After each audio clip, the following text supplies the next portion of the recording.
Kalau korang nak minum kopi tapi takut sangat perut buncit dan gemuk kan, I recommend satu kopi kasih korang. Ini confirm tak akan gemuk punya.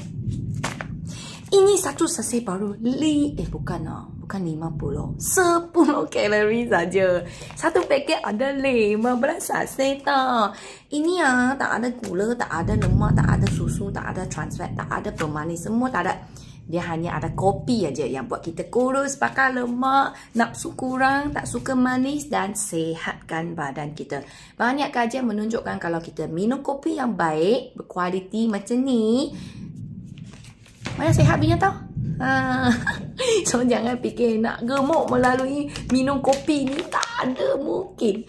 Macam mana nak buat? Senang saja. Kalau awak mami, kalau I keluar ataupun kat rumah, kadang-kadang I pun malas kan. Kita ambil je satu botol ataupun cawan. Dia senang je lah. Tak ada masalah.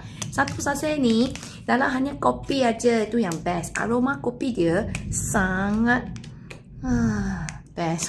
So hantu kopi, korang kena cuba, wajib cuba. So kalau korang keluar pun korang bawalah ni sachet 2 ke 3, letak poket boleh, letak handbag boleh, kecil-kecil saja mah. So korang tuang lah, masuk ke dalam air suam, air suhu bilik, air panas, semua boleh sahaja. Nampak? Dia senang je larut.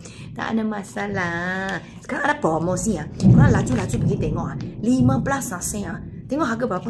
Terkejut nanti korang. Okay. Shake. Kejap je.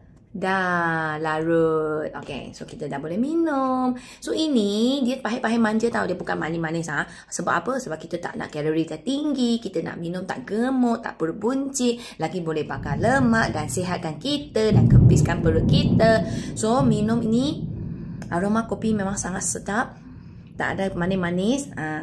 In fact dia pahit-pahit manja.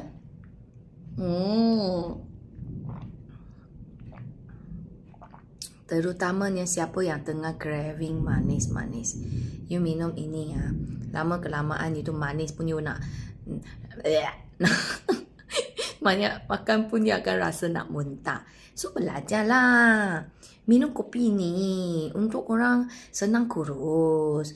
Asyik nak manis, macam mana mau kurus manis trigger you punya hormon everything gula semua.